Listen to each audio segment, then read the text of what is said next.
परमेश्वर का धन्यवाद देते हैं कि खुदा ने एक और बार आपको और मुझको ये मौका दिया है कि हम उस खुदा की इबादत कर सके, उस खुदा की प्रशंसा और बड़ाई कर सके। वो परमेश्वर जो स्तुति के योग्य है, वो परमेश्वर जो सिंहासन पर विराजमान है, वही परमेश्वर आपके और मेरे मध्य में भी है। वो परमेश्वर आपके और मेरी स्तुति लेता है। वो परमेश्वर आपको और मुझको तैयार करता है ताकि हम ऊंचे स्थानों में और हम उन ऐसे जगहों पर जाकर बैठ सके जहां पर हम नहीं बैठ सकते या हमारी कोई भी ताकत या सामर्थ नहीं होती। पर परमेश्वर आपके और मेरी स्तुति लेते हैं और आपको और मुझको भलाई में और अच्छाई में लेकर चलते हैं। जिस तरह से हम जानते हैं कि पिछले सप्ताह हमने एक सीरीज को शुरुआत किया था जिसका टाइटल था come out, the command that changes everything. बाहर आ, वह आज्ञा जो सब कुछ बदल देती है। हमने सीखा किस तरह से प्रभु यीशु मसीह ने लाजर को मृतकों में से जीवित किया और उसके जीवन से हम कुछ बातों को सीखने की शुरुआत की। उसी टॉपिक को आज मैं कंटिन्यू करना चाहता हूँ। कुछ बातें जो मैंने उस दिन सीखी, जो उस दिन मैं आपसे नहीं बांट पाया, उन्हीं बातों को आज मैं फिर से आपके साथ बांटना चाहता हूँ। आपसे यही निवेदन है कि जब हम यहाँ पर बैठे हुए हैं, अपने आप को अटेंटिव रहे, अपने आप को अटेंटिव रखे, है ना। शत्रु चाहता है कि हम वचनों को अपनी आत्मा में न उतरने दे, इसलिए कई बार वो हमें डिस्ट्रैक्ट करता है। हमारा ध्यान यहाँ वहाँ होगा, है ना। वातावरण बहुत अच्छा है, ठंडा गर्म चल रहा है तो नींद आएगी, है ना। तो अपने आप को जागा रखे, है ना। और यदि बाजू वाला सो रहा है तो मैं आपको छूट देता हूँ, उसको आप कोनी मार सकते हैं। हाँ, धीरे से कोनी मारिएगा, ज़्यादा जोर के मत मारिएगा, हाँ, ताकि आप उनको जगा सके कि वचन चल रहा है, सो मत, है ना। घर पे जाके सोना, ऐसा भी बोल सकते हैं आप धीरे से कान में, ठीक है। क्योंकि जब हम वचनों को सुनते हैं, कई बार शत्रु नहीं चाहता कि वचन का प्रकाशन हमारे जिंदगी में आए। शत्रु चाहता है कि हम अंधकार में ही पड़े रहे, और कई बार शत्रु हमें उस अंधकार में देखकर आनंदित होता है। पर जब हम वचनों को सुनते हैं, वो वचन हमें प्रकाशन में लेके जाता है। वो वचन हमें ऐसे स्थानों में लेकर जाता है जहां पर हम कहीं नहीं जा सकते, कभी नहीं जा सकते। परमेश्वर के वचन को आदर दे, परमेश्वर के वचन को सुनने के लिए अपने मनों को और अपने आप को तैयार रखे। एक विशेष तौर पे आज जिस विषय को मैं आपसे बांटना चाहता हूं वो है कि परमेश्वर की सहायता हमें तब मिलती है जब हमें लगता है कि बहुत देर हो गई। परमेश्वर की सहायता हमें तब मिलती है जब हमें लगता है कि बहुत देर हो गई। हम जानते हैं कि किस तरह से मरियम मार्था चिंतित थे, मरियम मार्था निराश थे कि प्रभु यीशु मसीह अब तक नहीं आए या प्रभु यीशु मसीह नहीं आए। पर हम जानते हैं कि प्रभु यीशु मसीह ठीक समय पर वहां पर पहुंचे और प्रभु यीशु मसीह ने उस लाजर को जीवित किया। कई बार जब हम इस संसार में चलते हैं, कई बार जब हम अपने जीवन को जीते हैं, कई बार हमें हर चीजें अपने अनुसार चाहिए। कई बार हमें लगता है कि ये बात जो हो रही है ये मेरे अनुसार होनी चाहिए। अगर ऐसा आपकी सोच है तो आपको परमेश्वर की जरूरत नहीं है प्रियो। यदि ऐसी हमारी सोच है कि जैसा हमें चाहिए वैसा ही हो, तो हमें परमेश्वर की जरूरत नहीं, क्योंकि परमेश्वर अपने अनुसार आपको और मुझको चलाते हैं तब जब हम उनको अधिकार देते हैं।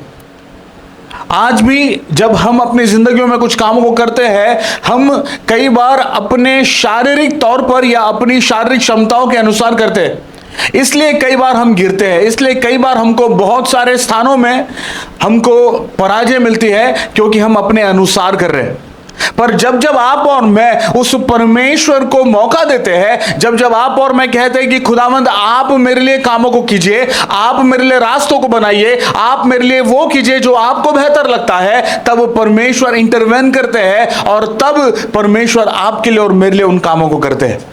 इसलिए जरूरी है कि हम परमेश्वर को मौका दें।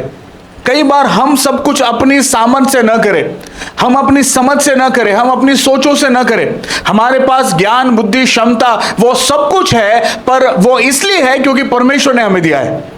जब परमेश्वर ने आपको और मुझको ज्ञान, बुद्धि, समझ दी है, उस समझ का सहारा न लेते हुए परमेश्वर को इंटरवेन करने दे, परमेश्वर को मध्यस्थी करने दे, क्योंकि जब खुदावंद आपके लिए और मेरे लिए मध्यस्थी करते हैं, तब कोई भी आपको और मुझको नहीं रोक सकता, कोई भी आपको और मुझको पीछे नहीं कर सकता।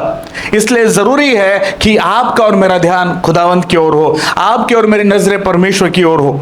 सो परमेश्वर की सहायता हमें तब मिलती है जब हमको लगता है कि बहुत देर हो चुकी है, राइट। कई बार जो हमारा समय है ना, हमारा समय हमारे अनुसार नहीं चलता, हमारा समय परमेश्वर के अनुसार चलता है, क्योंकि परमेश्वर का समय सबसे बेहतर समय है ना। एक स्टेटमेंट में बार बार दोहराता और बार बार बोलता हूं कि his time is the good time, his time is the good time. परमेश्वर का समय सबसे अच्छा समय है, क्योंकि जब हम इस संसार में है ना, हमको सब कुछ जल्दी चाहिए, है ना। इस संसार में सब कुछ फास्ट हो गया है। पहले 2G का जमाना था, पता है आपको? 2G में हमारे फोन्स चला करते थे, बाद में 3G आया, 4G आया, अभी 5G आ गया है। सो सब कुछ फास्ट हो गया है ना। आज भी जब हमारा फोन 1 सेकंड के लिए लैग करता है ना, तो हमको गुस्सा आता है। और सोच के देखिए, हम उस जमाने से आए हैं जब कई कई जगह तो नेटवर्क भी नहीं हुआ करता था। सो हम बढ़ रहे हैं, इसका मतलब भलाई हो रही है, पर हमको परमेश्वर के समय के अनुसार चलना है ना। हम वैसे ना चले जैसे हमको चलना है। सो परमेश्वर का समय सबसे अच्छा समय है। हमको लगता है कि ये चीज हमें जल्दी मिलनी चाहिए, पर परमेश्वर तब तक उस चीज को नहीं देंगे आपको, क्योंकि आप तैयार नहीं है। यदि आप उस चीज के लिए तैयार नहीं है, तो वो चीज आपको नहीं मिलेगी। इसलिए इंतजार करें, ठहरे रहे, है ना। बाइबल में एक स्टेटमेंट बहुत मुझको पसंद आता है, वो लिखा है बी स्टिल, बी स्टिल, है ना, शांत रहो, ठहरे रहो। कई बार इस भागते हुए दौर में, इस भागते हुए संसार में आपको और मुझको ठहरने की जरूरत है प्रियो, रुकने की जरूरत है। पता है क्यों? जब हम रुकते हैं और सोचते हैं ना, तब हमको बहुत सारी चीजें समझ में आती है और बहुत सारी चीजें पता चलती है। क्योंकि एक शांत मन आपको उन बातों तक भी पहुंचाता है जो आप सोच भी नहीं सकते, क्योंकि आप परमेश्वर से जुड़ते हैं, आप परमेश्वर से बात करने लगते हैं, आप परमेश्वर की सोचों के अनुसार कार्य करने लगते हैं। इसलिए जरूरी है कि आप और मैं ठहरे रहे, परमेश्वर के वक्त का इंतजार करें। और ऐसा हो नहीं सकता कि जो परमेश्वर ने आपके लिए रखा हुआ है वो आपको नहीं मिलेगा। आपको जरूर मिलेगा, पर परमेश्वर के समय के अनुसार मिलेगा, है ना। कई बार मैं इस बात को जवानों को बोलता हूं, है ना। बहुत सारे कई बार जवान आके मुझसे बात करते हैं, कई बार मुझसे कहते हैं कि पास्टर, वो मेरे सपने में आई, है ना, वो कलर का पहन की थी ड्रेस, और उसके नेक्स्ट संडे वही कलर का ड्रेस पहन की थी। परमेश्वर मुझे बता रहे कि वो मेरे लिए है ना। और फिर बाद में बहुत दिन तक वो सोचते रहते हैं, बहुत दिन तक विचार करते रहते हैं और मांगते रहते हैं। और क्या होता पता है आपको? एक चीज हमेशा याद रखिएगा कि आपका और मेरा जो परमेश्वर है ना, वो पिता का हृदय रखता है। किसका हृदय? पिता का हृदय। कई बार क्या होता है, हमारे छोटे बच्चे, उनके दांतों में कीड़ है ना, फिर भी आके वो जिद कर रहे हैं, रो रहे हैं, चॉकलेट दो, चॉकलेट दो, चॉकलेट दो। हमको पता है कि उनके दांतों में, फिर भी दया करके हम लोग क्या करते हैं, अच्छा ठीक है, चुप रहे, ले, रो मत ज्यादा। तो आपका और मेरा स्वर्गीय पिता भी वही करता है। जब हम किसी बात की जिद करते हैं ना बहुत, वो चीज परमेश्वर आपको और मुझको दे देता है। पर एक चीज याद रखना, उसमें आशीष नहीं होती। इसलिए चीजों के लिए, बातों के लिए आप और मैं ठहरे रहे। परमेश्वर आपको बेहतर देना चाहते हैं, पर उनके समय पे देना चाहते हैं। सो आपको और मुझको सहायता मिलेगी, जरूर मिलेगी। आपको और मुझको चिंता करने की जरूरत नहीं। बने रहे, परमेश्वर में बने रहे, परमेश्वर की ओर निहारते रहे, परमेश्वर की ओर देखते रहे, है ना। मार्था मरियम बहुत बेचैन हो रही होगी, क्योंकि उन्होंने प्रभु यीशु मसीह को करीब से जाना था, उन्होंने प्रभु यीशु मसीह को देखा था कि वो चमत्कार करते हैं, उन्होंने महान कामों को किया है, उन्होंने बड़े कामों को किया है, उन्होंने प्रभु यीशु मसीह के चमत्कारों को, प्रभु यीशु मसीह के जिंदा करने वाले चमत्कारों को भी सुना होगा। इसलिए वो विश्वास करती होगी और इंतजार करती होगी कि प्रभु यीशु मसीह आकर मेरे भाई को जिंदा करेंगे। पर 4 दिन बीत गया था और उसके बाद प्रभु यीशु मसीह वहां पहुंचे थे। और यहां पर हम देखते हैं कि मार्था और मरियम ने भी आशा छोड़ दी थी। आप और मैं कभी भी आशा न छोड़े, आप और मैं कभी भी आशा न छोड़े। 4 दिन से एक व्यक्ति मर चुका है ना। लास्ट संडे मैंने बताया था कि एक शरीर 3 दिन में डिकम्पोज होने की शुरुआत हो जाती है। उसके शरीर में सब कुछ जो कार्य हो रहा है उसके शरीर में वो सब कुछ बंद हो जाता है। 4 दिन से मुर्दा लाजर पड़ा हुआ है कब्र में और लोगों को भी लग रहा है कि अब खत्म हो गई कहानी। पर जब लोगों को लगता है ना कि सब कुछ खत्म हो गया है, परमेश्वर वहीं से शुरू करते हैं। परमेश्वर की शुरुआत वहीं से होती है, राइट।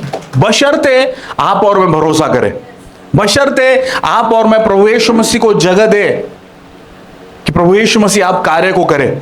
सोच कर देखिए, यदि मार्था और मरियम ने बोल दिया होता कि प्रभु यीशु मसीह अब वो लाजर तो अब मर गया, अब मत जाओ, वहां पे कब्र में मत जाओ, तो क्या होता? वो लाजर जीवित होता? नहीं होता।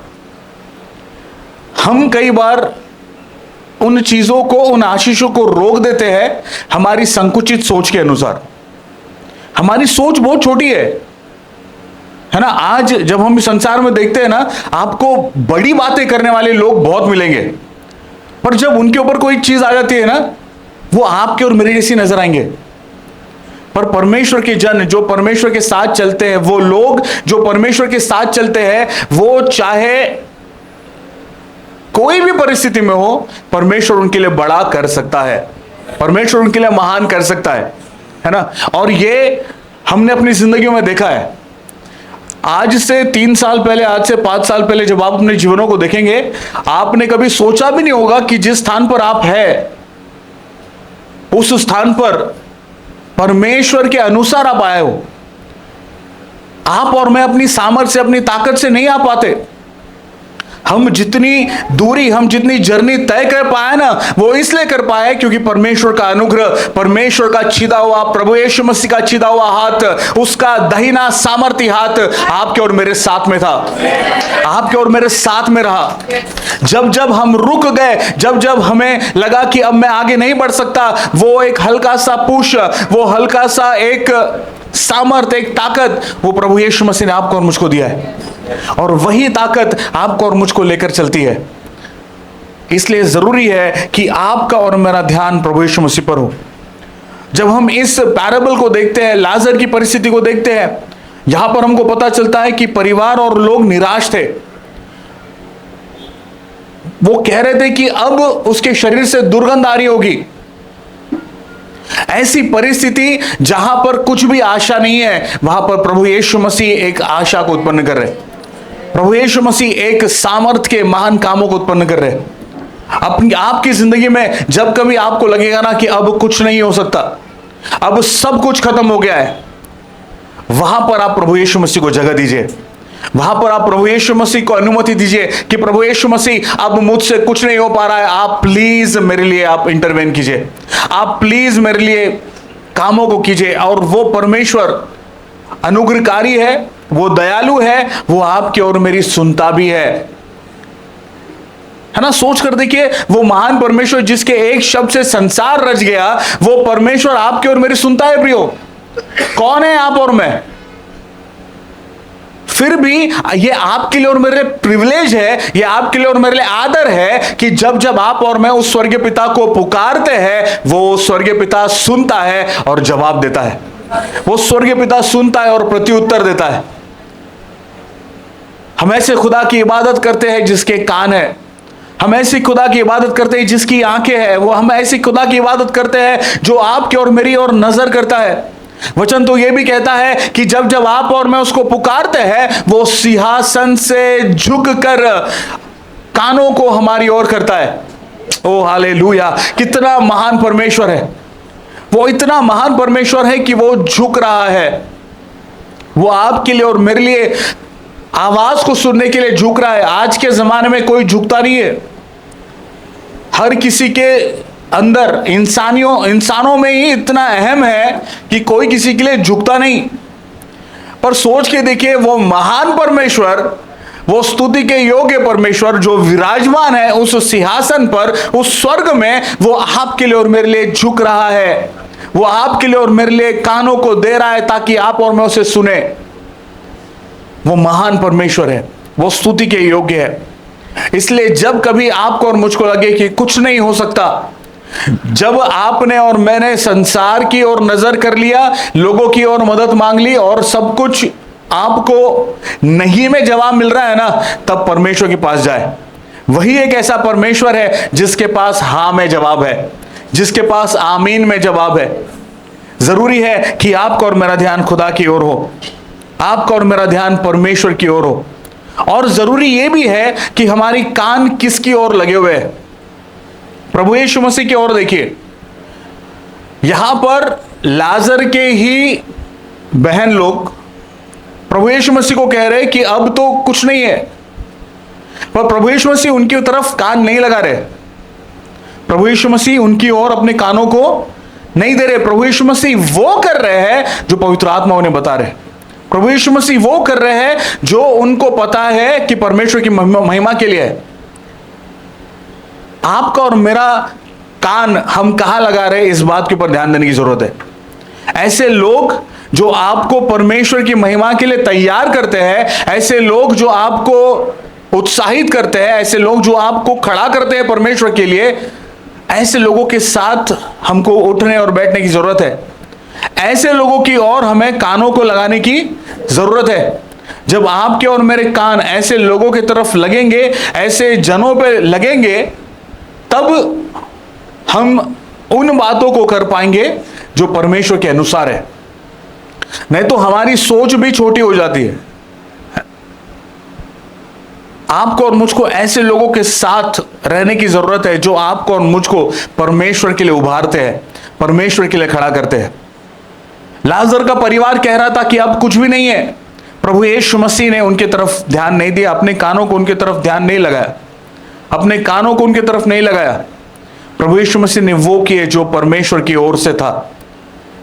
आपके और मेरे कानों में भी कई बार ऐसी आवाजें पड़ती है जो नेगेटिव है।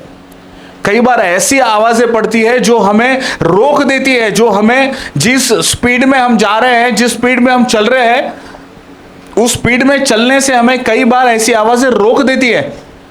पर आप और मैं उन आवाजों से दूर हो जाए, आप और मैं ऐसी आवाजों से दूर हो जाए। आपको और मुझको परमेश्वर ने उकाबों के समान ऊंचा उड़ने के लिए तैयार किया है प्रियो। आप और मैं ऊंचाई पर उड़ने के लिए बनाए गए। सो आपका और मेरा ध्यान उन बातों पर हो जो परमेश्वर की ओर से आता है ना। दाऊद कहता है कि मेरी सहायता यहोवा की ओर से मिलती है, मैं अपनी नजरें पर्वतों की ओर लगाऊंगा। उसका ध्यान परमेश्वर की ओर है। राजा दाऊद मुझको बहुत एक्साइट करता है, पता है क्यों? क्योंकि वो इतना महान राजा था, उसके पास सेनाएं थी, उसके पास सैनिक थे, उसके पास हथियार थे, रथ थे, उसके पास ज्ञान देने वाले लोग थे, सब कुछ था। पर उसके बावजूद भी हर बार वो परमेश्वर को जगह देता था, वो हर बार परमेश्वर को अनुमति देता था। एक राजा जिसको पता है, जिसको युद्ध कला की सारी ज्ञान है, ऐसा व्यक्ति परमेश्वर से पूछता था, परमेश्वर मैं उस लोगों से, उस सेना से मैं लड़ाई करूं या नहीं करूं? जब परमेश्वर उसे कहते थे कि जा, मैंने लड़ाई जीत ली है, तब ही वो निकलता था। उसके पास सब कुछ था, उसके बावजूद भी वो परमेश्वर से पूछता था। आज आप और मैं क्या कर रहे हैं? आज आपके और मेरी सोच कहां पर है? आज ये आपको और मुझको सोचने की जरूरत है। आज भी हमारी सोच ना संकुचित है, बहुत छोटी सोच है। इस वजह से हम बड़े कामों को करने के लिए रुक जाते हैं। जिसका विश्वास बड़ा है ना, वो बड़े कामों को करेगा, वो महान कामों को करेगा। आपका और मेरा विश्वास बड़ा होना चाहिए, है ना। हमने दायरों में चीजों को सीमित कर दिया है। परमेश्वर दायरों में नहीं रहता, है ना। कई बार मैं कई मसीहों के घर में भी जाता हूं, उनके घर में भी प्रभु यीशु मसीह की फोटो लगी हुई है। उस फोटो फ्रेम में ना हमने प्रभु यीशु मसीह को सीमित कर दिया है, वो खुदा उसके बाहर है। जरूरत है कि आप और मैं उन बातों को करें, उन कामों को करें जो परमेश्वर ने आपके लिए और मेरे लिए तैयार किया हुआ है। हालेलुया। जहां तक इंसान की सीमा है, परमेश्वर वहां से कार्य की शुरुआत करते हैं, है ना। जहां तक हमारी सीमा है, हमको लगता है कि बस हम यही तक कर सकते हैं, परमेश्वर उसके आगे करते हैं, है ना। कई बार हम दायरों को बनाते, जिस तरह से मैंने कहा, हम दायरों को बना लेते कि बस इतना ही हो पाएगा। पर जब हम परमेश्वर के साथ चल रहे हैं ना, हम वो चीजों को करने के लिए करें जो हमारे बाप दादों ने भी कभी नहीं किया होगा। हम वो चीजों को करने के लिए तैयारी करें या उन चीजों को करने के लिए कदमों को बढ़ाएं जो हमारे परिवारों ने, हमारे बाप दादों ने भी कभी नहीं किया। ऐसी चीजों को करने के लिए आप और मैं खड़े हो जाए। क्यों? क्योंकि परमेश्वर की सामर्थ आपके और मेरे साथ में है। क्यों? क्योंकि खुदा आपके और मेरे साथ में है ना। हम देख रहे हैं कि लाजर उस कब्र से बाहर निकल आया क्योंकि उसने उस कमांड को सुन पाया, उस प्रभु यीशु मसीह के कमांड को सुन पाया। क्या आप और मैं उसके आज्ञाओं को, क्या आप और मैं उस प्रभु यीशु मसीह के कमांड्स को सुन पा रहे? मैं बार बार कहता हूं कि यदि आपके और मेरी बाइबल बंद है ना, तो आप ये मत बोलिए कि परमेश्वर मुझसे बात नहीं कर रहे। बंद बाइबल से परमेश्वर बात नहीं कर पाते, बात नहीं करेंगे। आपको बाइबल को खोलना पड़ेगा। आपकी और मेरी बाइबल खुलेगी तो परमेश्वर की वाणी आप तक और मुझ तक पहुंचेगी। जहां तक इंसानों की सीमा होती है ना, परमेश्वर सीमा के आगे कार्य करते हैं, परमेश्वर उसके आगे बातों को करते हैं। परमेश्वर के अनुसार चलने के लिए आप और मैं बने, परमेश्वर के अनुसार हम करें, जैसा हमें, जो हम करना चाहते हैं ना, वो परमेश्वर के अनुसार करें। आपके और मेरे हद में हम कामों को न करें। हम बहुत बहुत कोजी हो जाते हैं, हम कंफर्ट जोन में अपने आप को बांध लेते हैं। हम पहले ही कुछ करने के पहले ही हम सोच लेते हैं कि मुझसे इतना ही होगा। पर जब हम अपने दायरों के बाहर सोचकर काम को करते हैं ना, तब हम महान काम कर पाते हैं। आज जितने भी परमेश्वर के महान जन हैं, वो इसलिए कर पाए, वो इसलिए महान बने क्योंकि उनका परमेश्वर महान है। आप और मैं भी महान कामों को कर सकते हैं क्योंकि हमारा परमेश्वर महान है। हमारा परमेश्वर महान कामों को करने वाला परमेश्वर है। तो आपका और मेरा ध्यान, आपके और मेरी नजरें सदैव परमेश्वर की ओर हो। हमारी परिस्थितियां परमेश्वर की महिमा के लिए है। हमारी परिस्थितियां परमेश्वर की महिमा के लिए। मेरे साथ एक वचन को निकाल लीजिए, यूहन्ना उसका 11वां अध्याय और 4वां वचन।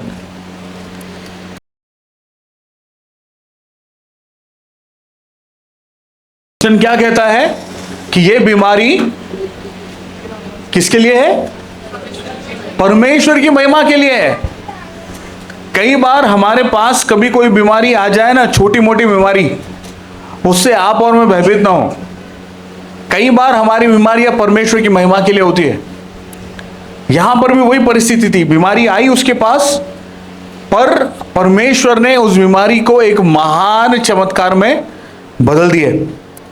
हमारी परिस्थितियां परमेश्वर की महिमा के लिए है। मेरे पीछे बोलिए, हमारी परिस्थितियां परमेश्वर की महिमा के लिए है। हमारी परिस्थितियां परमेश्वर की महिमा के लिए। आपकी जिंदगियों में चाहे परिस्थितियां है, कोई मुसीबतें हैं, कोई तकलीफें हैं, वो इसलिए है क्योंकि परमेश्वर उससे आपको एक नए स्तर पर, एक नए जगह पर पहुंचाना चाहते हैं। इसलिए परमेश्वर आपको उस परिस्थिति में लाकर आपको बड़े कामों के लिए तैयार कर रहे हैं। आप और मैं रुके नहीं, आप और मैं निराश ना हो, आप और मैं थकित ना हो, पर आपका और मेरा ध्यान परमेश्वर की ओर हो और आप और मैं बढ़ते बढ़ते और बढ़ते चले जाए। हमारी परिस्थितियां परमेश्वर की महिमा के लिए है। जो हमें कई बार असंभव लगता है ना, वही प्रभु यीशु मसीह के लिए एक अवसर है। कोई चीज जो हमको असंभव लगती है ना, वही चीज परमेश्वर के लिए, प्रभु यीशु मसीह के लिए एक अवसर है एक गवाही का।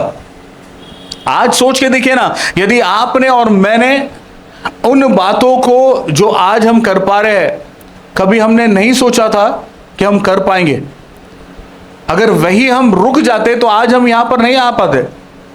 हर छोटी बातों में हमको डर लगता है, अगर भय लगता है तो हमको परमेश्वर की मदद मांगने की जरूरत है। जब आप और मैं परमेश्वर के साथ चलते हैं तो आपको और मुझको बल मिलता है, आपको और मुझको ताकत मिलती है, आपको और मुझको पुश मिलता है। इसलिए जरूरी है कि आपको और मेरा ध्यान परमेश्वर की ओर हो। परमेश्वर असंभव को संभव करने वाले, परमेश्वर असंभव को संभव करने वाले। आज जब आप अपने घरों में जाए ना, उन बातों को स्मरण करें, उन बातों को याद करें जो आपको असंभव सी लग रही है। और यदि आपको लिखना है तो लिख लीजिए। उन असंभव बातों को लिखकर आप उसको क्लेम करने की शुरुआत कीजिए कि परमेश्वर इसे संभव कर रहे हैं।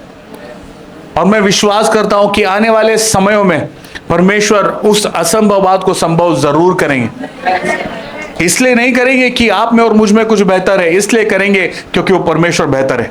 हालेलुया। और कई बार जो देरी होती है ना, वो परमेश्वर की योजना का हिस्सा होती है। कई बार हमको लगता है कि यार मैं इतने सालों से दुआ कर रहा हूं, मैं इतने सालों से ये चीजों को कर रहा हूं, मैं इतने सालों से प्रार्थना कर रहा हूं, परमेश्वर मेरी नहीं सुन रहे, है ना। हम में से कईयों का ही होगा। कई बार मैं भी परमेश्वर से सवाल करता था कि परमेश्वर मैं इतने दिनों से आपको पूछ रहा हूं, आप मुझको जवाब नहीं दे रहे। और कई बार मैंने उन प्रार्थनाओं को करना बंद भी कर दिया। पर कई बार पवित्र आत्मा ने मुझे वापस याद दिलाया उन प्रार्थनाओं को करने के लिए, क्योंकि आपका और मेरा काम प्रार्थना करने का है, परमेश्वर का काम उसको पूरा करने का है। सो जो परमेश्वर की जो देरी है ना, हमको लगता है कि परमेश्वर देर कर रहे, वो परमेश्वर की योजना का हिस्सा है। कई बार परमेश्वर हमें ठहराते हैं, परमेश्वर हमें रुकाते हैं ताकि हम मजबूत हो जाए, ताकि हम तैयार हो जाए, ताकि हमको बल मिले, ताकि हम उस लेवल पे आ जाए जहां पर हम उस आशीष को सस्टेन कर सके, जहां पर हम उस आशीष को संभाल सके। तो जरूरी है कि आपका और मेरा ध्यान परमेश्वर की ओर हो। आप और मैं परमेश्वर को कहे कि परमेश्वर आप अपने अनुसार मेरे जीवनों में कार्य को कीजिए, पर प्रार्थना करना न छोड़े। यदि आप किसी चीज के लिए प्रार्थना कर रहे हैं, उसको लगातार करते रहिए, है ना। एक समय था कि मैं एक डायरी मेंटेन किया करता था जिसमें हर प्रार्थनाओं के निवेदन लिखे रहते थे। और जब वो प्रार्थना निवेदन हो जाता था ना, कई बार मुझको ढूंढना पड़ता था कि मैंने कब वो प्रार्थना को की थी। और जब वो मैं देखता था कि कई सालों पहले मैंने प्रार्थना की और परमेश्वर ने मुझे जवाब दिया। पर परमेश्वर ने आपको जवाब दिया है, आपको लग रहा है कि देरी हुई है, पर परमेश्वर के लिए देरी नहीं है। परमेश्वर के लिए वो सही समय है आपके लिए, है ना। कई लोग हैं जो कई बातों के लिए प्रार्थना कर रहे हैं, पर हम प्रार्थना करते रहे। परमेश्वर अपने समय में आपके लिए चमत्कार करेगा। परमेश्वर अपने समय में आप रास्तों को खोलेगा। प्रभु यीशु मसीह ने मार्था से कहा, यदि तू विश्वास करेगी तो परमेश्वर की महिमा को देखेगी। कब? विश्वास करेगी। यह शब्द हमारी जिंदगियों में कम हो गया है। संडे को हम बहुत बोलेंगे विश्वास, विश्वासी।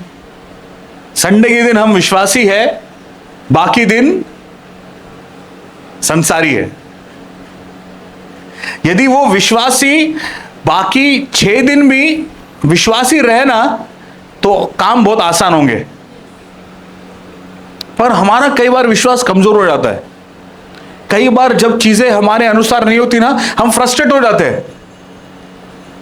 पर यदि हम विश्वास के साथ ठहरे रहे, विश्वास के साथ खड़े रहे, और ये बात जब मैं आपको कह रहा हूं ना, मैं अपने आप को भी लेकर चल रहा हूं। कई बार मैं भी घबरा जाता हूं, कई बार मैं भी डर जाता हूं, कई बार मेरा विश्वास भी कमजोर हो जाता है। पर मैं वापस अपने आप को रिवाइव करता हूं, मैं वापस अपने आप को खड़ा करता हूं, क्योंकि मुझको पता है कि मेरे पास परमेश्वर के अलावा और कोई ऑप्शन नहीं है। मार्था मरियम के पास प्रभु यीशु मसीह को छोड़कर और कोई ऑप्शन नहीं था। प्रभु प्रभु यीशु मसीह मार्था को बोलते हैं यदि तू विश्वास करेगी। आज यही स्टेटमेंट प्रभु यीशु मसीह आपको और मुझको कह रहे हैं। यदि हम विश्वास करेंगे तो परमेश्वर की महिमा को देखेंगे। यदि हम विश्वास करेंगे तो परमेश्वर की महिमा को देखेंगे। यदि हम विश्वास करेंगे तो हम परमेश्वर की महिमा को देखेंगे। आप और मैं विश्वास करना न छोड़े। आप अपने विश्वास को मजबूत कीजिए। आपका और मेरा फेथ ऐसा होना चाहिए जो पहाड़ों को भी हटा सके। हालेलुया। हमारा विश्वास वैसा हो जाए, हम ऐसे बन जाए कि हम डरे नहीं, हम घबराए नहीं। कोई भी चीज आती है ना, सबसे पहली चीज क्या आती है पता है आपको? कोई भी तकलीफ, परिस्थिति, परेशानी आती है, सबसे पहले क्या आता है बताओ? डर आता है सबसे पहले। डर और विश्वास कभी भी साथ में नहीं चल सकते। डर और विश्वास कभी भी साथ में नहीं चल सकते। एक तो आप डरपोक बन जाइए या तो आप विश्वासी बन जाइए। एक विश्वासी डरपोक नहीं हो सकता और एक डरपोक विश्वासी नहीं हो सकता। डर आता है, कुछ समय के लिए आपको डराएगा, पर यदि आप खड़े हैं ना, वो डर वहीं के वहीं खत्म हो जाएगा। आपको और मुझको डट कर खड़े रहने की जरूरत है। कई बार आपको और मुझको कई बार स्थिर रहने की जरूरत है। कई बार आपको मदद की जरूरत है। कई बार परमेश्वर की सहायता, परमेश्वर की सामर्थ की जरूरत है आपको। विश्वास करें, विश्वास करें। जब आप और मैं विश्वास करते हैं तो हम परमेश्वर की महिमा को देखते हैं। यहां पर एक बहुत बड़ा चमत्कार हुआ, राइट? एक मुर्दा का जिंदा होना एक चमत्कार है। यह चमत्कार कब हुआ? जब विश्वास किया गया। यदि आप आपके और मेरी जिंदगियों में चमत्कारों में चलना चाहते हैं ना, तो आपको और मुझको विश्वास करना पड़ेगा, है ना? मैं नहीं जानता आपने कितने ध्यान से स्टेटमेंट को सुना। मैंने कहा चमत्कारों में। कई बार हम जो विश्वासी लोग हैं ना, हम एक चमत्कार की गवाही ही देते रहते। पास्टर जी, वो 15 साल पहले मेरे साथ वो चमत्कार हुआ था। मैं कई बार सोचता हूं यार, 15 साल में परमेश्वर ने कुछ किया नहीं फिर आपके लिए? आपका और मेरा जीवन हर दिन चमत्कार है। आपकी और मेरी जिंदगी हर दिन चमत्कार है। आप और मैं जब चल रहे हैं ना, हम चमत्कारों में चल रहे हैं। आपका और मेरा जिंदा रहना ही एक चमत्कार है प्रियो। जब आप न्यूज़पेपर खोलते हैं, जब आप न्यूज़ सुनते हैं ना, आपको डर आएगा, क्योंकि इतनी सारी चीजें, इतनी सारी बातें हो रही है। पर एक विश्वासी का विश्वासी होना इस बात पर निर्भर करता है कि वो अपने डर को दूर करके प्रभु यीशु मसीह के लिए वापस खड़ा हो रहा है। और ऐसा है नहीं कि आप गिरेंगे नहीं, है ना? वचन में लिखा हुआ है, धर्मी चाहे 7 बार क्यों ना गिरे। इसका मतलब वो गिरेगा, धर्मी गिरेगा, पर वो उसी परिस्थिति में पड़ा नहीं रहेगा। परमेश्वर का दाहिना हाथ उसके करीब होगा। परमेश्वर उसे देंगे, हाथ देंगे और बोलेंगे बेटा फिर से उठ, मैं तेरे साथ में हूं। कई बार ये संसार आपको उठने नहीं देगा। कई बार ये संसार आपको दबाने की कोशिश करेगा। कई बार इस संसार में आपको क्रैप टेंडेंसी मिलेगी। क्रैप टेंडेंसी पता है आपको क्या है ना? एक बरनी आप लो, उसमें खेकड़े को डाल दो, खेकड़ों को डाल दो, और उसके ऊपर आपको ढक्कन लगाने की जरूरत नहीं पड़ेगी। पता है क्यों? क्योंकि एक दूसरे को खेकड़े खींच के नीचे करते रहेंगे, किसी को ऊपर जाने नहीं देंगे। आजकल इस संसार में ऐसी मानसिकता आ गई है, लोग खींचना चाहते हैं, कोई किसी को उठाना नहीं चाहता। पर मेरी इस कलीसिया के लिए यही दुआ है, मेरी इस परिवार के लिए यही दुआ है कि हम एक दूसरे को उठाने वाले बने, हम एक दूसरे को ऊंचा करने वाले बने। जो व्यक्ति किसी और को ऊंचा करता है ना, परमेश्वर उसके मस्तक को ऊंचा करता है। सो आप और मैं सदैव मदद करने वाले बने, आप और मैं सदैव लोगों की सहायता करने वाले बने। मैं सचमुच, मेरी यही दिली तमन्ना है कि ये कलीसिया एक ऐसी कलीसिया बन जाए जो एक दूसरे को उठाए, एक दूसरे की मदद करे, हम एक दूसरे के विषय में सोचने वाले बन जाए। हमको कई बार देखना चाहिए कि मेरा बाजू वाला व्यक्ति आज दिख नहीं रहा है, तो ये काम पास्टर का नहीं है कि पास्टर फोन करके बोले कि ब्रदर आप क्यों नहीं आए। ये आपका काम है, आपने कॉल करना चाहिए कि सब ठीक है कि नहीं। एक परिवार ऐसा ही होता है, राइट। एक परिवार ऐसा ही होता है, एक दूसरे की चिंता करना, एक दूसरे को उठाना, एक दूसरे के लिए प्रार्थना करना, है ना। मैं बार बार कहता हूं हमारी बहुत सेल्फिश प्रार्थनाएं हो गई है। हम दूसरों के लिए प्रार्थना करें, हम कलीसिया के लिए प्रार्थना करें, हम कलीसिया के लोगों के लिए प्रार्थना करें। जब आप ऐसा करने की शुरुआत करेंगे ना, आप बहुत सारी आशीषों को देखेंगे। क्यों? क्योंकि आपने औरों के लिए प्रार्थना किया। बाइबल में लिखा है अय्यूब ने अपने मित्रों के लिए प्रार्थना किया, वही मित्र जो उसको टीज कर रहे थे।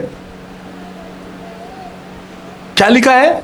अय्यूब ने अपने मित्रों के लिए प्रार्थना किया, और बाइबल में लिखा है कि परमेश्वर ने उसे 2 गुना आशीषित किया। कब? जब उसने अपने मित्रों के लिए प्रार्थना किया। हम लोग सिर्फ जब जरूरत होती है तभी हम अपने मित्रों को याद करते हैं, तभी हम अपने लोगों को याद करते हैं। ये कितना बेहतर हो कि हम हर दिन अपने लिए प्रार्थना न करते हुए औरों के लिए प्रार्थना करें।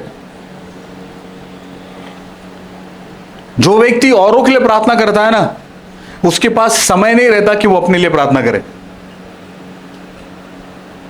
है ना। सोच कर देखिए यहां पे कितने लोग हैं?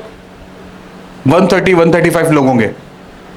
अगर आप 135 लोगों को याद करते रहेंगे, आपको समय होगा आपके लिए प्रार्थना करने के लिए।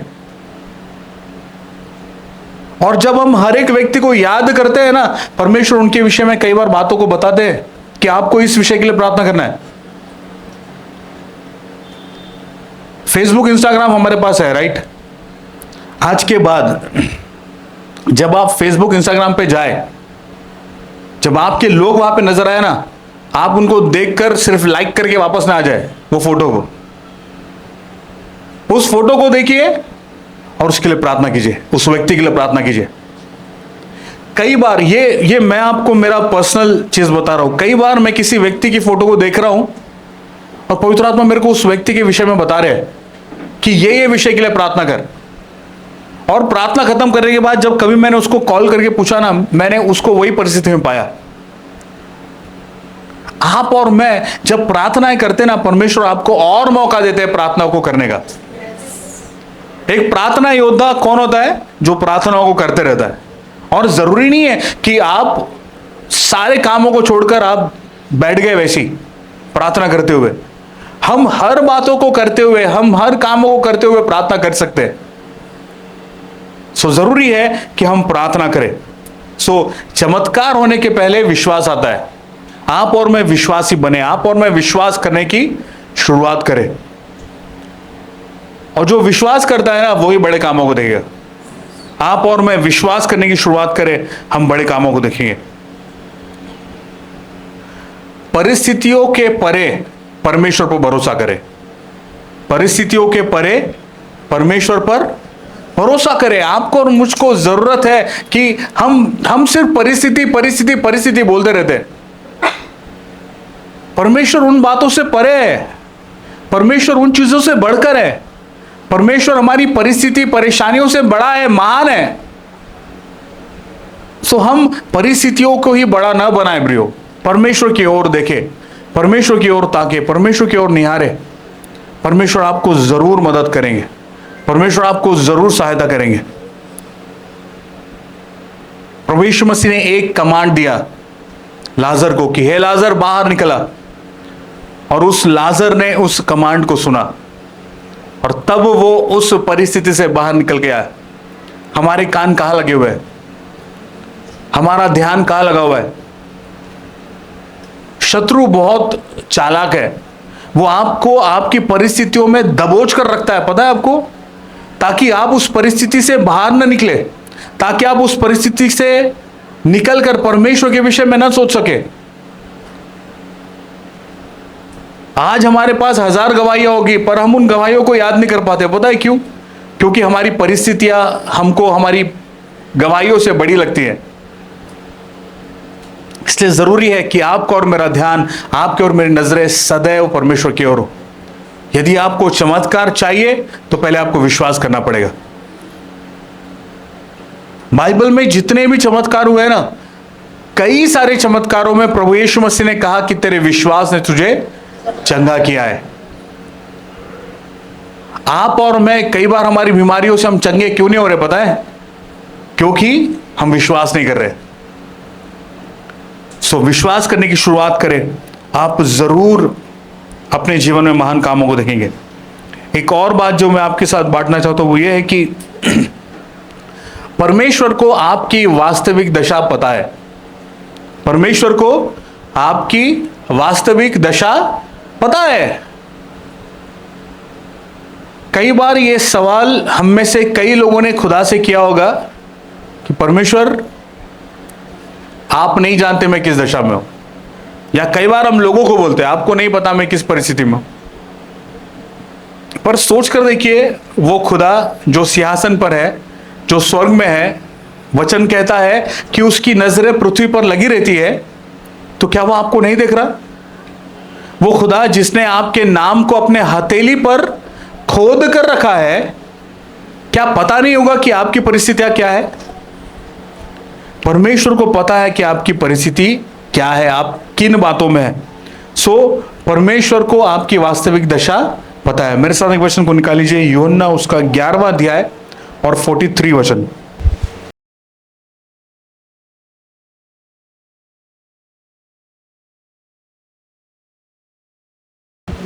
यहां पर प्रभु यीशु मसीह को पता था, है ना।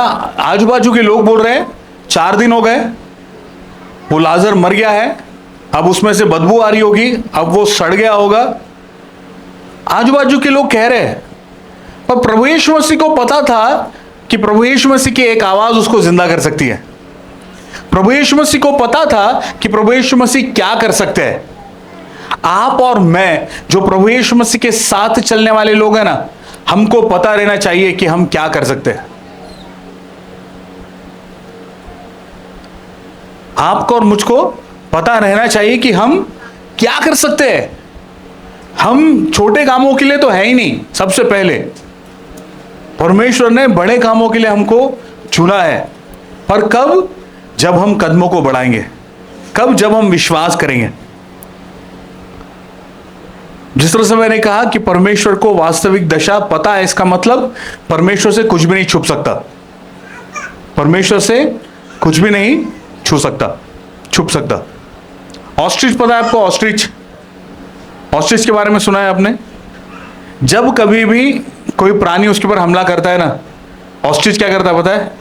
गड्ढा खोदता है, अपनी मुंडी अंदर डाल देता है। उसको लगता है कि उसको कोई देख नहीं रहा।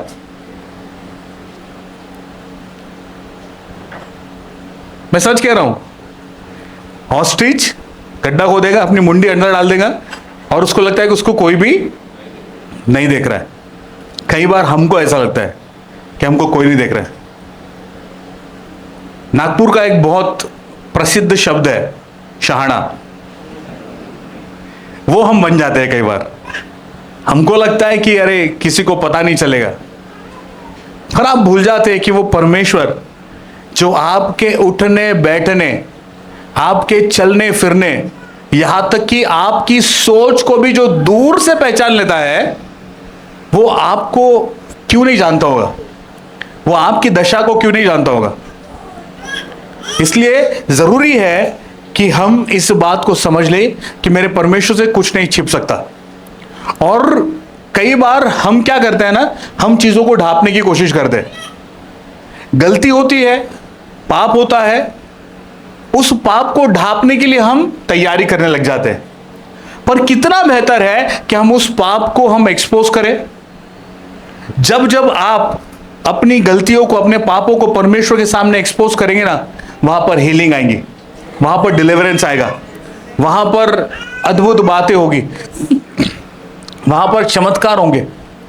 तो जरूरी है कि आप और मैं उस एरिया को जो आप छिपा रहे हैं उसको परमेश्वर के सामने एक्सपोज करें। हो सकता है कि मनुष्य उस गलती का मजाक बना दे, या हो सकता है कि मनुष्य उस गलती का उपयोग करे, पर परमेश्वर ऐसा नहीं है प्रियो। आपको और मेरा खुदा ऐसा नहीं है। यदि आप और मैं अपनी गलतियों को, यदि आप और मैं अपने पापों को उस परमेश्वर के सामने खोलते हैं ना, वो परमेश्वर उन पापों को, उन गुनाहों को दूर करने के लिए तैयार है। वो परमेश्वर आपको माफी देने के लिए तैयार है।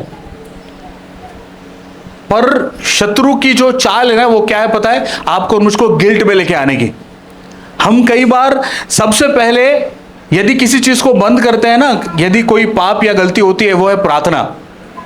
यदि पाप और गलती हम कर देते तो हम प्रार्थना बंद कर देते हैं, क्योंकि हम गिल्ट में आते हैं। हमको लगता है कि यार ये मैंने क्या कर दिया। पर यदि आपकी और मेरी सोच ऐसी बन जाए कि मेरा परमेश्वर मुझे बेहतर जानता है, मैं मेरे खुदा के पास जाऊंगा, वो मुझे माफी देगा, तो जरूर आपको माफी मिलेगी, जरूर आपको मदद मिलेगी, जरूर आपको रिहाई मिलेगी। तो जरूरी है कि आप और मैं इस बात को समझ ले कि परमेश्वर आपकी वास्तविकता को जानता है। हम क्यों उस परमेश्वर को धोखा दें? हम क्यों इस तरह से अपने आप को ट्रीट करें कि परमेश्वर को नहीं पता चलेगा? परमेश्वर को सब कुछ पता है। यहां तक आपके आने वाले कल के विषय में भी उस खुदा को पता है। तो फिर हम क्यों हमारे पापों को, क्यों हम अपनी बातों को ढांपे? परमेश्वर की ओर नजर करें, परमेश्वर की ओर ध्यान दें। यहां पर हम एक महान बात को देखते हैं कि प्रभु यीशु मसीह ने लाजर को नाम लेकर पुकारा। प्रभु यीशु मसीह ने लाजर को नाम लेकर पुकारा। इसका मतलब हम में से हर एक व्यक्ति जो यहां बैठा है ना, हर एक का नाम खुदा को पता है, हर एक का नाम परमेश्वर को पता है। और जब नाम पता है तो हमारा सारा कच्चा चिट्ठा परमेश्वर के पास है ना? आधार कार्ड पता है आपको? आधार कार्ड का एक नंबर आप डालो बस सिस्टम में, या पैन कार्ड का एक नंबर डालो आप सिस्टम के अंदर, कितने लोन चल रहे हैं, कितने लोन लिए हैं, कितना पैसा आया है, कितना पैसा गया है, सब कुछ वो एक नंबर से पता चल जाता है। वैसे ही आपका एक नाम परमेश्वर के रजिस्टर में है। सब कुछ पता है कि आपने क्या गलती की, आपने क्या गलती नहीं की, आप क्या कर रहे हैं, सब कुछ खुदा को पता है। तो खुदा से बचने की कोशिश ना करें, परमेश्वर को मौका दे। बोलिए, खुदा आप मेरे लिए काम करें, खुदा आप मेरे लिए काम करें। जब जब आपका और मेरा जीवन ऐसा बन जाता है ना, जब हम बोलते हैं कि खुदा आप मेरे लिए काम करें, वो परमेश्वर जरूर आपके लिए काम करते हैं, वो परमेश्वर जरूर आपके लिए मदद करते हैं। हम लोग छिप जाते हैं, पर जब हम परमेश्वर को नजर आते हैं ना, परमेश्वर आपके लिए मेरे मार्गों को निकालते हैं। हम जानते हैं कि यूना नबी भाग रहा था, पर परमेश्वर की नजर उस पर थी। परमेश्वर ने उसके लिए एक उद्देश्य को रखा था, परमेश्वर ने उसके लिए एक कार्य को रखा था। ठीक वैसे ही आपके लिए और मेरे लिए उद्देश्य है। परमेश्वर ने आपको और मुझको चुना है। वो परमेश्वर की नजरें आप पर सदैव रहेगी। वो परमेश्वर आपको सदैव उत्साहित करते रहेंगे तब तक आप उस कार्यों को न कर पाए। तो जरूरी है कि आप और मैं परमेश्वर की तरफ ध्यान दें। परमेश्वर को कहे, परमेश्वर आप मेरी सहायता कीजिए, आप मेरी मदद कीजिए, आप मुझे वैसा बनाइए जैसा आप देखना चाहते हैं, है ना? क्योंकि हो सकता है कि संसार आपको उठते हुए नहीं देखना चाहेगा, संसार आपको उठते हुए नहीं देखना चाहेगा। वो हमेशा, संसार चाहता है कि हम उनसे नीचे ही रहे, पर परमेश्वर की सोच ऐसी नहीं है। इसलिए वचन में भी प्रभु यीशु मसीह ने खुद कहा है कि तुम मुझसे बड़े बड़े चमत्कार करोगे, है ना? तुम मुझसे बड़े बड़े चमत्कार करोगे। ऐसा मैं नहीं जानता, ऐसा कोई एम्प्लॉयर, ऐसा कोई कंपनी का मैनेजर या ओनर आपको आके बोले, आपके कंधे पे हाथ रख के बोले कि मेरी इच्छा है कि मेरे से बड़ी कंपनी आपकी हो। ऐसा कोई मिल रहा है ना? अब मेरे को जरूर से मिला ही है। कोई आपको उठते हुए नहीं देखना चाहता, है ना? बेचैन हो जाते हैं, है ना? लोग हमेशा बेचैन हो जाते हैं जब कोई बढ़ते रहता है ना, वही क्रैप टेंडेंसी। लोग चाहते हैं कि खींचे, पर परमेश्वर का उद्देश्य है कि आप उन्नति करें। परमेश्वर का उद्देश्य है कि जैसे आप कल थे वैसे आज न रहे, आप उन्नति करते रहे, आप बढ़ते रहे। बशर्ते आप में वो चाहत हो कि आप परमेश्वर को वो समय दे सके, वो जगह दे सके और वो अनुमति दे सके जिसमें वो परमेश्वर आपको ऊंचाई पर लेके जा सके। जब हम इस बात को सुनते हैं ना कि प्रभु यीशु मसीह ने लाजर को आवाज दिया, मैं सोच रहा था कि ये जो बुलावा था ना, ये सामूहिक बुलावा नहीं था। प्रभु यीशु मसीह ने व्यक्तिगत तौर पर उसको आवाज दिया। आज हम में से हर एक व्यक्ति के लिए प्रभु यीशु मसीह खुदावंद आपको पुकार रहे, हम में से हर एक व्यक्ति का नाम लेकर हमको बुला रहे, पर हम नहीं जा पा रहे। पता है क्यों? क्योंकि हम अपने कानों को बंद रखा है। हम हमारा आवाज सुनकर भी अनसुनी कर रहे हैं। कई बार डर है, कई बार अविश्वास है, कई बार बहुत सारी चीजें। पर जब आप और मैं उस परमेश्वर को अनुमति देते हैं कि हाँ खुदा, आपने मुझे बुलाया है, मैं आपके लिए आऊंगा, तब आप इस्तेमाल होंगे, तब परमेश्वर आपको इस्तेमाल करेगा, है ना। हम जानते हैं कई सारे मीटिंग्स होते हैं जिसमें ऑल्टर कॉल दिया जाता है। बहुत सारे लोग सामने जाते हैं, पर बहुत सारे लोग पीछे भी खड़े रहते हैं। हर कोई नहीं आ जाता सामने। क्यों? क्योंकि उन्होंने नहीं चाहा कि हम उस आवाज का प्रत्युत्तर दें। आप और मैं परमेश्वर की वाणी को सुनकर उसकी वाणी का प्रत्युत्तर देने वाले बन जाए। हम ऐसे बन जाए, जब परमेश्वर कहे कि बेटे तू मेरे काम के लिए सामने आ, तब हम आवाज को सुने और कहे कि हाँ खुदा, मैं आपके पीछे चलूंगा, मैं आपके कामों के लिए सामने आऊंगा। तब परमेश्वर आपको और मुझको खड़ा करेगा, परमेश्वर आपको और मुझको इस्तेमाल करेगा। हर एक वो बर्तन जिसने कहा है कि आप मुझे इस्तेमाल करें, वो परमेश्वर के हाथों में है। हर एक वो बर्तन जिसने ये अंगीकार किया है कि हाँ खुदा, मुझ में गंदगी है, मुझ में कमी है, मुझ में खताएं है, पर उसके बावजूद भी आप मुझे इस्तेमाल करें, तो परमेश्वर उस बर्तन को हाथ में लेगा, उसे धोएगा, शुद्ध करेगा और अपने राज्य के लिए इस्तेमाल करेगा, अपने कामों के लिए इस्तेमाल करेगा। तो आप और मैं एक ऐसे बर्तन बन जाए जो उपयोगी पात्र है, एक ऐसे बर्तन बन जाए जो परमेश्वर के हाथों में है। हम एक ऐसे बर्तन बन जाए जो सदैव तैयार हो कि खुदा, यदि आप कहेंगे तो मैं करूंगा, यदि आप कहेंगे तो मैं चलूंगा, यदि आप कहेंगे तो मैं उन बातों को करूंगा जो आप करना चाहते हैं। यदि आपकी और मेरी यही वाणी है, यदि आपकी और मेरी यही इच्छा है, तो आप और मैं उन बड़े कामों को अपनी जिंदगियों में जरूर देखेंगे। परमेश्वर की आवाज का प्रत्युत्तर दे, परमेश्वर की आवाज का प्रत्युत्तर दे। हालेलुया। लाजर यदि प्रभु यीशु मसीह को आवाज को सुनकर अंदर ही बैठा रहता ना, तो चमत्कार बाहर नहीं आता। लाजर ने सुना, उसकी बंधी हुई दशा में भी वो बाहर आया। इसका मतलब यदि हम कोई परिस्थितियों में है ना, उन परिस्थितियों के बावजूद भी हम परमेश्वर के पास आ सकते हैं, क्योंकि मेरे परमेश्वर के लिए परिस्थिति बड़ी नहीं है, मैं बड़ा हूं। मेरे परमेश्वर के लिए मेरी परिस्थिति मायने नहीं रखती, मेरे पाप मायने नहीं रखते, मैं मायने रखता हूं। इसलिए जरूरी है कि हम परमेश्वर की ओर नजरें करें और परमेश्वर की ओर बढ़े। हालेलुया। आइए क्यों अपनी आंखों को बंद करें, हम परमेश्वर को धन्यवाद दें आज के कलाम के लिए। Thank you daddy.